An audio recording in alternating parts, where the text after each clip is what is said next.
Hello, and thank you for joining today's broadcast on sorted sets, which are one of the fundamental data structures in Redis. My name is Britiana Andrade, and I will be your moderator for this webinar. Our speaker today is Kyle Davis, who is Head of Developer Advocacy here at Redis Labs. Today's webinar is being recorded, and all attendees are in listen-only mode. Questions will be taken at the end of the session, but please feel free to post your questions at any time in the question widget in the GoToWebinar control panel. Following today's webinar, an email with a link to the recording will be sent to you for future viewing and to share with your colleagues. With that, Kyle, I'd like to turn it over to you. Hey there, thanks, Britt. Hi, everybody, I'm Kyle. I'm the Head of Developer Advocacy, as Britt told you, here at Redis Labs, and today we're going to be talking about sorted sets. So first off, I do want to apologize. I'm getting over a cold, so if I do have to cough, I want to apologize in advance for that. But now that we got that covered, let's just dive right in to first what Redis is. For those of you who don't know, Redis is the database for the instant experience. What that really means is anytime you want to power something that responds instantly, you need a database like Redis behind the scenes to provide that data layer at an efficient speed and under any transaction load as well. So it's really a great database. And when we take a look at this, I want to move and just go through a few things about our ecosystem. You know, we're an open source, Redis is an open source database. It's a BSD license. It is available to anyone to download and take a look at the source code.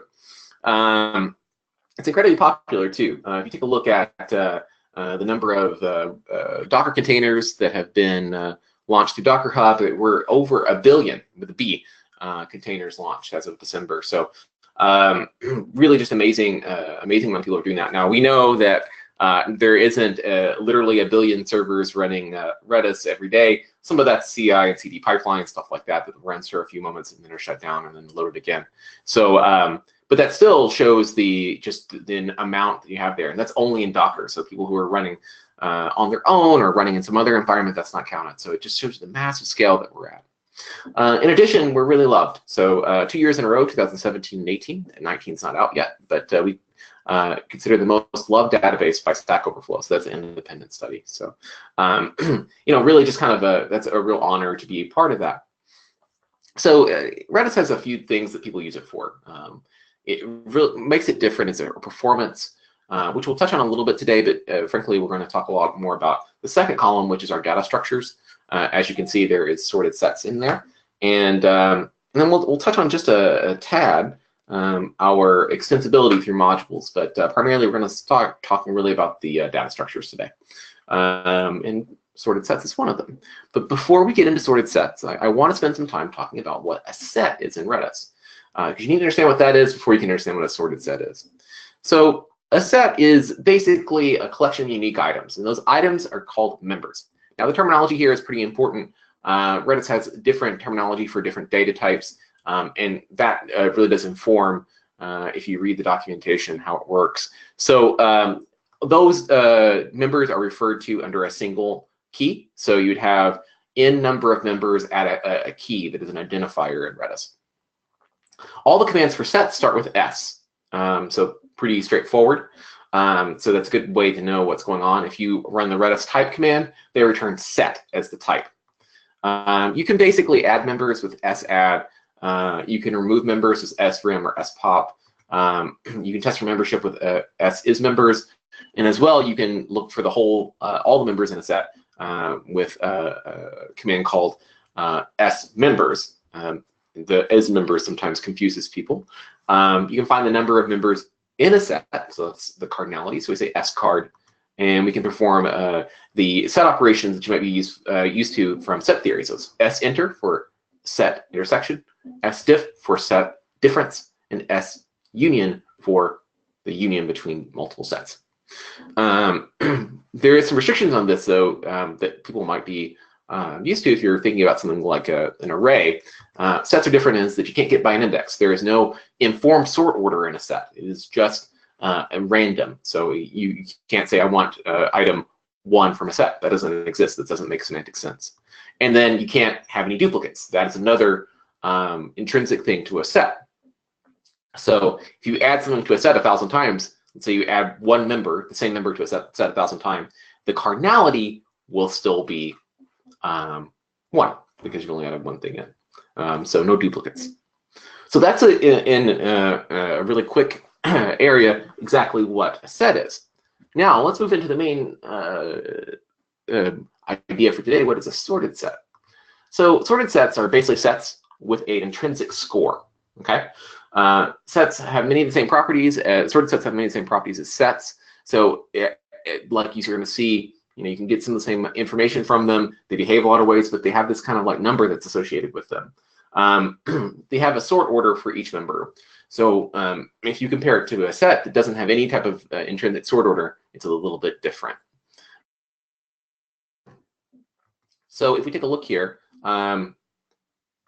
the other thing that's differentiating is that a sorted set starts with a Z or a Z rather than an S. And there is a typo here. The Redis type should be Z set here. I just noticed that. So not set, it will be Z set. If you want to try to add a member again, so if you add one member with the same score, that's fine. If it doesn't exist, it will be inserted. If you try to add a member with a different score, the same member, so let's say your member is foo and your score was 1,000, and then you want to add it again, but you have the score of 2,000, that's an upsert. So it will update. If it's there, if it's not, it will insert it. So sort order gives you some superpowers that you can't really have in just standard sets. We'll talk about those a little bit later, but I want to go through something understanding what sorted sets are. Duplicates in sorted sets are confusing for a lot of people, and there's an analogy that's very helpful. So you can have multiple members with the same score, but you can't have duplicate members regardless of the score. So what I like to think about it is like a teacher's grade book. If you have a particular assignment, that is the score, and then each student is kind of a unique value, so that's the member. If you think about this, two students can have the same grade. Robin and Kyle can both have 100% on a particular assignment. There's no problem with that.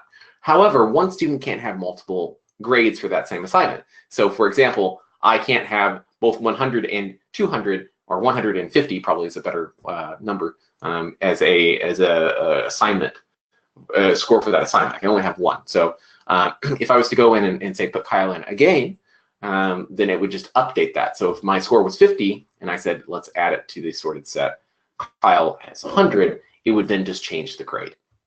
Okay, so that's an important analogy to keep in mind. I want to go through the commands. There's a lot of different commands.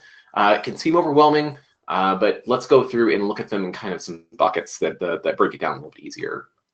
And then I'm going to switch back and forth to the to the command line so we can see how these all play out. So in the basics, you have zadd, which is adding members to a sorted set. So let's take a look at that.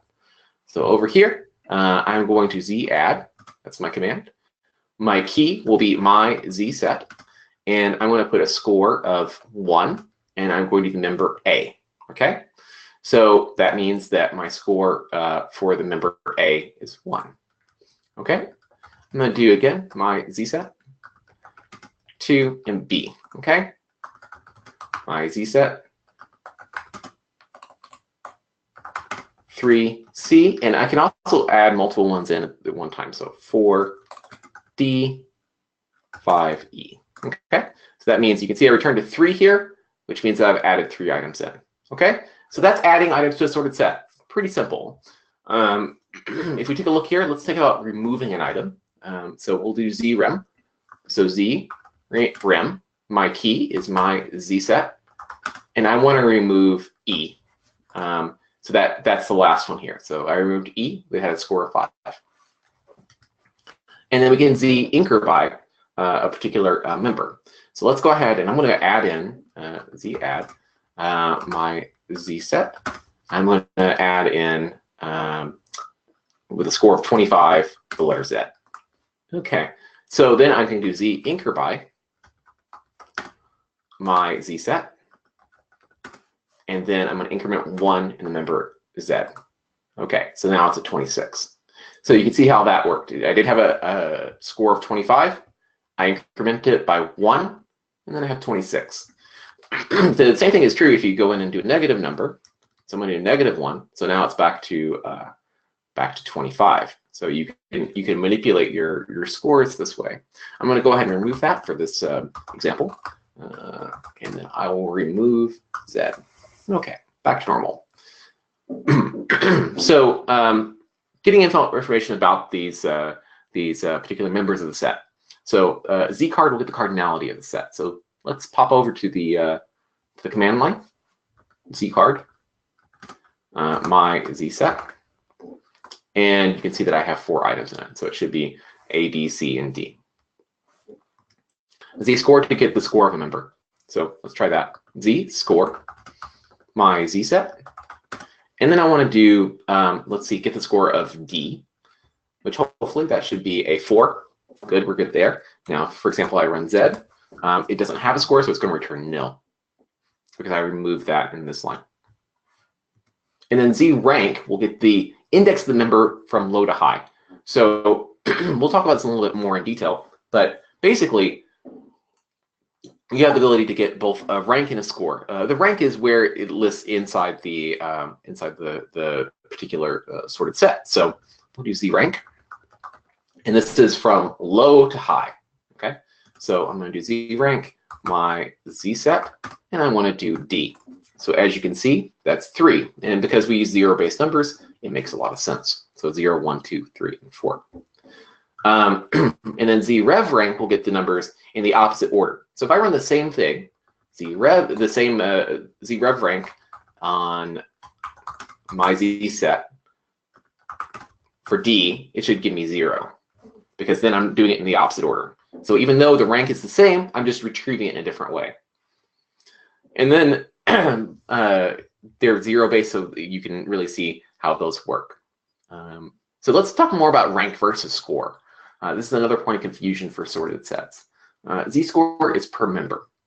So that will just tell you what it is in that member. Now, Z rev rank and Z rank will tell you in the whole set. So we showed that with both the over here when we looked at it from here. So in the whole set, D is the 3rd item with 0-based numbering. If you're looking at it from the top bot down and then reversing it, you'll see that it's 0. So an important point is members can't have the same index. What that means is if you try to do Z rank on 2 members with the same score, it will force by lexicographic order. So let's do an example here. What does all that mean? So I'm going to Z add my Z set. That's my key. And then I'm going to add in a score of, let's say 1. And I'm going to put in the member AA. Okay. So now if I do Z rank on my Z set, and I want to look at A, which has a score of 1, and AA. So let's do A. So that has a 0, and AA has a 1 because lexicographic sort ordering says it's basically kind of like an alpha, like a alphabetization of those. So AA would come after A. So you can see how that might work. Even though they have the same score, their rank is different because it forces those with the same score to then be sorted in an additional way. So we can actually use this later on to our advantage for a couple other things. So let's look at ranges and scores. So if you're trying to find sorted sets, it's great for finding items between particular bounds of scores. So let's go ahead and look here. I'm going to go ahead and delete my AA here, just to make things clear. I'll clear the screen. So I want to take a look here. I want to go in and do, well, let's go a little bit more into the depths here over here. So Z count will tell you the numbers between a particular set of scores. So we can Z count my Z set, and this is between 2 scores. So if I want to say between 1 and 2, this will say that there's 2 items between 1 and 2. If I say 0 and 2, it should say that there are 2 items as well. Now, if you recall previously, we started with 1. So the 0 is not adding anything. 3 will tell me we have 3 items. So, and as well, 1 will tell me that I have 3 items because we didn't have anything at score 0. Okay? Then we'll do range by score. So this will tell us the members between the score bounds low to high. So So Z range by score, my key, my Z set, and I want to do 1 to 3. Okay, so you can see A, B, and C. Pretty simple. 1 to 2, A and B. 2 to 3, B and C, and then I'll add with scores in, and it will say in an interleaved pattern, B has a score of 2 and C has a score of 3. And then you can reverse that as well. So it's the same thing, just in a reverse order. So if we take a look at this, that's a great way to find an area or find a number between two bounds that you would be difficult to do in any other way with any amount of efficient computational complexity. So let's take a look at indexes. So this can find the top n scores as an example, but you can do other things as well with this. So Z range will find between a certain set of indexes. And in this case, remember our indexes will be different than our scores. Because here, B has a score of 2, but a rank of 1, because we're working on zero-based. So let's do Z range. And our key should be my Z set. And then I want to do rank 0 to 1. So this will give me A and B. You can see that. So A has a score of 1 that we can see here. We can see it from by inference, but you can both getting their range by rank, right? So we do 2, A, B, and C. Pretty simple stuff. So now let's take a look here. We do rev range. It's the same thing, just in reverse order. So Z rev range, my Z set, and then 0, 2. So I'll expect this to be CBA. And oh, that's a little different. I'm getting, because I'm doing the reverse, of course, because I went all the way to D. So D is our highest one, so it's getting through. So if we do here, we can see it's DCBA. Let's look at how you can remove items from a sorted set. Removing the top items from a sorted set is something that's relatively new to Redis. For a long time, there was no good way of doing that. So about a year ago, we added in a couple new commands. They're based on what's called popping. If you're used to an array, this is kind of a similar terminology. So ZPOP max will remove and return members with the highest score.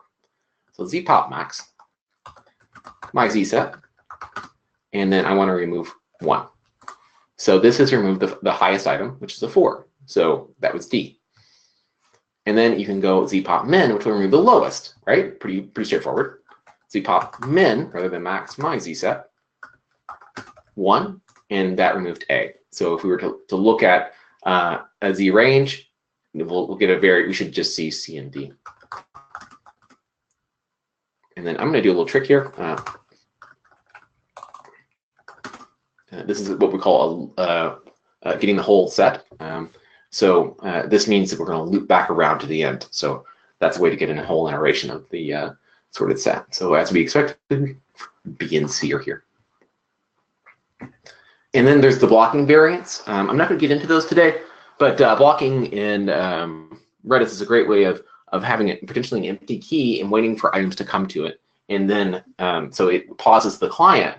So if you have a situation where you're waiting for something to arrive, this is a great way of doing that by blocking the client. They behave the same way, except they have this blocking terminology. Okay, so we take a look at lexicographic commands. This is going to call back to something that we saw earlier. Members with the same score are ranked by lexicographic order. Okay, remember I talked about that earlier. And we showed, for example, A and AA, right? They work on this principle. Now, there's a couple things here. This allows basically for you to create a sorted lexicographic set in Redis without having any other data type. So it's really leveraging a kind of a separate part of this in a different way. So when we do this, we assume all members have the same score. You could have different scores of members, but it won't behave as you probably expect it to. So we usually tell people just to put everything to 0. Set all the scores to 0. And then you can use the command Z range by lex to find members in a lexicographic bound, low to high. So let's go ahead and do a small example here. So I'm going to do a second one. So Z add my Lex Z set, and then I'm going to put a score of 0, and I'm going to put member A, and then I'm going to do again AA, AAA, and B. Okay, so they're all in this Lex Z set key, and we can then go ahead and take a look at this. So I'm going to do Z range by Lex, my Lex Z set, and then I'm going to go ahead and talk about this first. I want to switch back over here. You can basically find between items with a parent for exclusive and then a bracket for inclusive. So if we want to have everything that includes A, we'll use a parent. If we want to exclude A, we'd use a bracket. So I'm referring to these. These are called different things in different countries. So you might see this as a parent, a parentheses, a curved bracket, and this might be a square bracket or an angle. Like they're called different things. They're not angle brackets here, but this could be a brace, for example. But let's take a look here, and we'll do A, and then we want to end at AA. So you can see what I'm doing here. I'm getting these two items out of it. If I want to start with AA and then go to B, we'll get the items out of it. And it's arranged in this lexicographic order. Now, if I was to go through and add these in a different order, it would totally be fine as well. So you can do a lot of different things here. So as an example, let's go ahead and Z add another item, Lex Z set. We're going to put our score at 0. And then we're going to go, let's see, A, Z, right? So now if I do this AA to B, we're going to see that that's come in there. So it's not necessarily the order in which they're put in, but their lexicographic order. So we go back over here. We can also do a rev range, which is the same thing, just in reverse order. In fact, let's go do that with the other things. And I will say, if you take a look at these in total, all the different commands follow this kind of very similar format. So rev, adding it to it, changes it from low to high, as an example. And then you have the prefix by, you might have score, or lex in this case. So you get to know these pretty, if you start learning it in this iterative way, you really get an idea of what's going on. So let's do a rev here. And so I'm going to just change this from range by lex to Z rev range by lex. And you should see, oops, okay, so we need to change our order here. And then we can see that that's in opposite order. And I will say, if you take a look at Z rev range by lex, I would encourage you to use the latest version of Redis CLI because it does give you these hints. So as you can see here, I've got my max min. And if I go switching it over here, it's min max. So the order of the arguments change.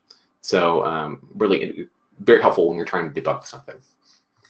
And then Z lex count will tell you the number of members between those items. So let's do that. Z lex count. My key is my lex Z set. Min will be, let's do B, well, it's AA to B. And that means there's 4 items, as we saw that here. If I was to reverse that order, it would tell me nothing because of it expects arguments in a specific order. Okay, so another thing you can do is remove entire ranges of commands. Z rim range by score removes items between 2 bounds. So let's go ahead and look back over here. I'm going to go ahead and delete this lexical. We'll keep it around for a second. Let's just go ahead and look at the Z set that we had before. So my Z set, Z rim range by score.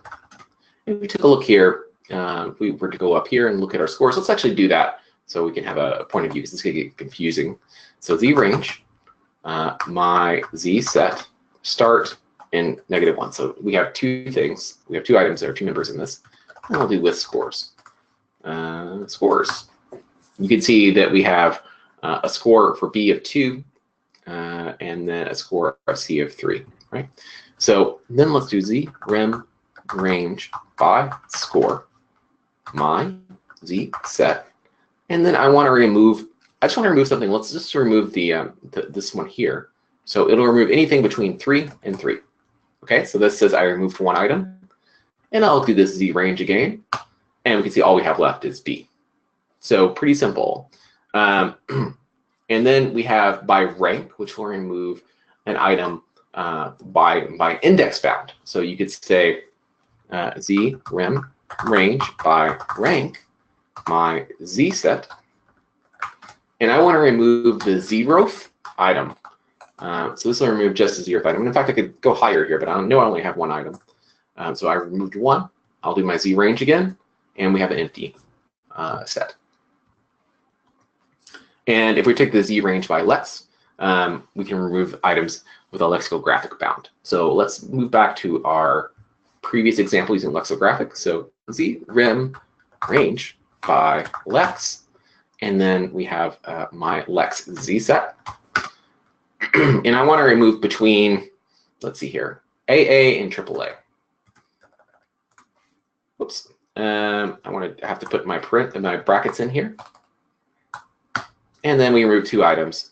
And so if we were to go back through and run that again, we'd see which items were removed, which we just basically removed AA and AAA. But if we had other items between it, so if we had AA, something like AA2, that would also be removed. So it's an entire range being removed. And then we have a few things in set operations. These are something that you can do where you have multiple sets and things like Z interstore. So I want to give you one warning here. For this to work correctly in a clustered environment, they have to be on the same node or shard. So it can be challenging to do that, but it's a requirement to maintain any type of consistency. So Z interstore, though, is if you have 2 items in the same shard or node, it's very, very helpful. So this will do an intersection between 2 items and then store that intersection in another key. It allows for weighting of scores. You could say, like, I want the first key to be weighted more. So it will basically provide like a multiplier. So you can really do some sophisticated intersections here. We also have Z union store with the same type of superpowers as far as weighting. And then we have a few commands that can be on the whole set. So there's no direct equivalent of S members. You can't just say Z members or Z members, but you can use the Z range key and 0 and -1 to get that full iteration. But be careful with that, of course. Both S members and Z range, if you do this, you have a high cardinality of members in the sorted set or the set. It can take a long time for Redis to chew through those because you can have millions and millions and millions of items. So keep that in mind, that in performance situations, you want to make sure that you are getting a rational amount back from the database. Alternately, you can use zscan, which will use the scan semantics, which allows you to get a certain number of items back, and then it returns you to a token, and then with that token, you can then find more items. So what that really allows you to do is do those full iterations in a way that's a little bit more friendly to the server. It's not quite as fast because you can't get them all at once, but you can get chunks and go through an entire sorted set in a way that makes a lot of sense. Now, I want to take a few seconds and talk about use cases, how you might use these, because I've thrown a lot of commands at you, but it doesn't make a lot of sense until you start seeing how it can be used in maybe your application. The first thing I want to talk about is leaderboards. This is very common in gaming, other things as well. For example, you might have a social media site that somehow ranks people. The top people with followers or something along those lines. But leaderboards are used for the top N number of players in a game. And so if you're on a massively multiplayer game and you see a leaderboard, it's probably Redis. We're really widely used in this industry. So in this case, we want to find the top 10, Z range, the players 0 to 10. So that'll give you that. Who are the players 5 above me and 5 below me? If you take this, you basically get your ID. So that you get this rank. Let's say your rank is 20, and then you would add 5 for the lower bound and upper bound, and you would get the numbers out of that. That would tell you where you're at. Let's say you want to find the scores between 10,000 and 20,000 players that have these scores. That is a Z range by score. So you can see how this maps pretty tightly with that. The other thing that we be used for is as a numeric index. So think of it this way. Let's say that you have a collection of items, and those items are in a sorted set. Each unique item represents each member, so it's some sort of unique ID, and then their price is the score. So let's see here. If you wanted to find the lowest to highest, which is a common thing, if you're like me and you're trying to get the best value for your buck on an e-commerce site, you do this lowest to highest sort. It's almost something that you don't even think about. So Z range products 0 to -1, and then from highest to lowest, you're going to reverse that, right? So that's two common operations. Now, if you want to find products that are from $99 to $150, then you use Z rev range 99 150. So you can, and that would be actually this should be Z rev range by score. Excuse me, there I just caught myself. So that would be the difference. This would actually find the 99th to the 150th. So just to be clear, Z rev range by score is what you'd want for that example. So apologies for that. I'm just finding things in my own presentation. The other thing would be as a time index. So example, this might be in an IoT situation, readings from a sensor. So in this case, there's other solutions in Redis. We have the streams data type that's good for this. There's a time series module. So all these different things that you might want to use, but this is a very simple way of doing it. You may only have access to these particular primitives. So in this case, what I'm doing, I'm Z adding my key is sensor, and my scores are all 0. And so here's where the trick here. Now you would think, well, maybe I want to use the score and have that as the timestamp. And this is the timestamp here. Well, the problem with that is that that wouldn't allow for multiple. If you're like temperature reading as an example, you couldn't have multiple temperature readings at the same value. So you have to throw it in the member itself. So in this case, this is my timestamp and this is my reading, and my application has to know how to go in and parse this out. So, but if you want to find between two timestamps, you use the Z range by Lex. So here I'm going through and using the brackets to know that I want between two items.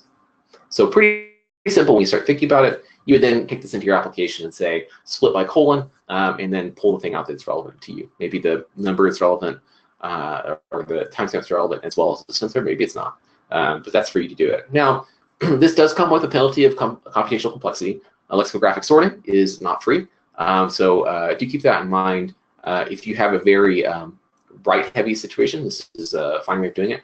If you have a situation that is very read-heavy, but you want to explore some of the other different options. Another thing I want to talk about is kind of an interesting thing.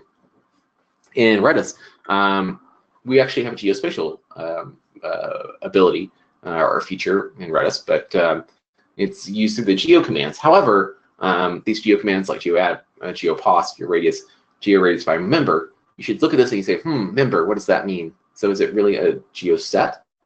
Is that a specific data type? No, in fact, they're actually using the sorted set data structure. So whenever you use the geo commands of Redis, you're actually using the sorted set data structure.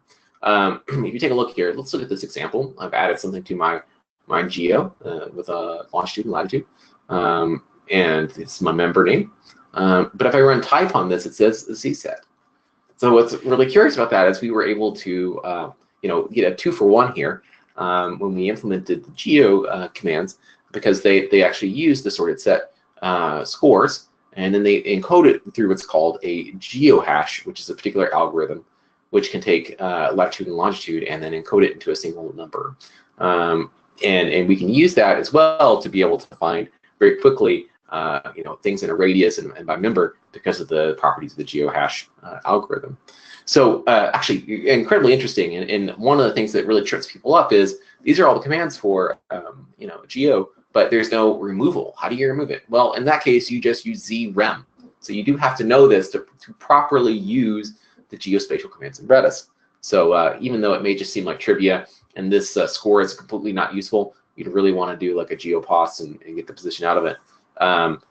You do have to know that, because you do have to, if you want to remove something from your geospatial data, you have to use zrem. Okay, just in conclusion, let's go ahead and talk about a few different things. Sorted sets are a form of set, so they have some of the same properties. They have a variety of commands that it can be a little bit intimidating when you look at the number of commands, but as you can see, they all kind of follow a similar formula, and they all work together and do some very basic things. And they can deal with the kind of categories here, dealing with members, dealing with score ranges, dealing with rank ranges, dealing with the lexicographic ranges, and those removals as well.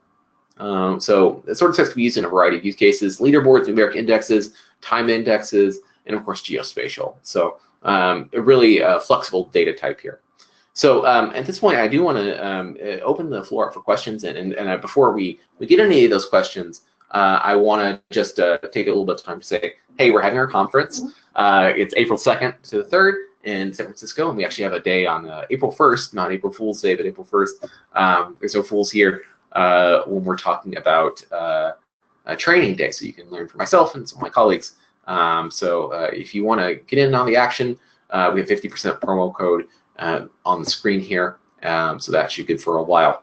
So if you are in the Bay Area, it is a great opportunity. If you have questions, you can direct them to me. My email address is kyle@redislabs.com. But I'll take some questions right now if we have any from the audience. Okay. All right. So one of the questions that we have is regarding sorted sets and, excuse me, their use cases in leaderboards. We talked a little bit about that. I want to go back to it and just talk about it. But just one moment here. With leaderboards, you know, the reason why it's used so often is as you update the score, we're taking advantage of the upsert. So this was kind of like an example of like how do you change the score. So using ZAdd, if you had like, let's say games or my game, and then you were going through and your score was initially 100 and your ID was Kyle. So ZAdd my game, and then let's say instead my score was 300 or 400, doesn't matter. So that's a very simple operation. That's just doing an upsert operation. So and you can do this with very, very low computational complexity. So you can have a real-time leaderboard. So as you score points in a game, all you have to do is commit that to Redis, which will take a fraction of a millisecond to make such a small change. And then your board can be up to date with great accuracy. So anytime somebody loads it, there's no delay in getting it.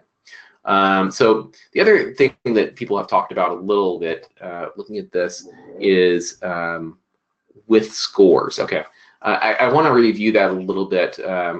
Looking at with scores, you can see here I made a mistake, but the one thing that you have to look at, taking a look at this, it is tricky to go ahead and to parse this out, especially with very large sets. So let's say you return, instead this has just a couple items, but let's say you have 1 million items. Your actual number of items being returned would be something like 2 million, because you'd have this interleaving format. So when going through and doing this, you do have to have your client have some sort of idea of how to interpret that. Now, different languages have different ways of addressing it. In JavaScript, which is what I use primarily, they have the ability to what's called chunk an array. So in JavaScript, this would come across as an array of let's say we did have 25 items, we'd come across an array of 50 items. And then I would run a command in the Lodash library called chunk2, which would then create a nested set of arrays. So you'd have the first item in the array would be B and 2, and C and 3, so on and so forth. So the next question is regarding computational complexity. Okay, so I don't want to get into the nuances of big O notation, but I will say if you go to redis.io, they have a list of every single command and its computational complexity. So take a look at those, and that will give you a good guidepost to determine what the computational complexity for given commands are. In general, you do have a higher computational complexity when you deal with lexicographic commands than you would if scoring and ranking. So yeah. And finally, the last question is regarding list versus sorted sets. So I do want to just spend one moment talking about that. In Redis, we have another data type called a list. Very similar in a lot of ways, but they're optimized for very different use cases. Lists in this case are effectively a doubly linked list. So if you want to find something in the middle of a list, that can be very computationally complex. Whereas if you want to find something in the middle of a sorted set, you just need to say, let's say rank 50. It's a very much simpler command for the computer to run. So if you're trying to go in and pop things off of a list just constantly, you're probably better off using a list.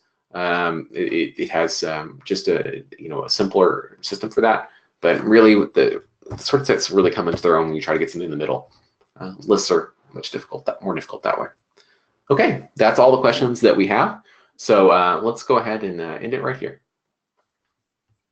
Thanks for your time today, Kyle.